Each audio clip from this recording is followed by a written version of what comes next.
እዚህ ጋር ሰላም ሰላም። እንግዲህ ዛሬ ዴላም ፔጅ አዲስ አበባ ገብተዋል። እንግዲህ ለኛ ምን ጥቅም አለው በዚህ እናወራለን። ሌላ ደግሞ አርሴ ዋንጫ በልተዋል። እንግዲህ ስለሱም ደግሞ ትንሽ እናወራለን። ሴፉም ትንሽ ፉተታ ነገር ጣል አድርጎብናል። እሱንም እናያለን፣ ጀባ እንላለን እና ብዙ ኢዜም የሆነ ሙድ ይዘዋል የሆነ ደጋፊ ላይ ምናምን እሱንም እናያለን። አብራችሁ ነው ነው Top of the bottle in his head. Where's his legs?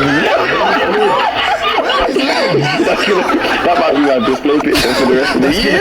That might be my display picture for the rest of the year. What makes it so funny? It's the top of እንግዲህ የሲቲ ደጋፊ ነው። የሆነ ጊዜ ላይ ሃይላንድ ይዞ የአርሰናልን ማሊያ ለጥፎበት ሲጠጣ የነበረው ነው። Hey, you get me. It's the way the bottle is attached to the top of his head, G. He knows it's all love, man. I don't mean any malice with this. Brother, he could spin the top of the bottle in his head. Where are his legs? Yo. Nah, he could spin the top of the bottle in his head.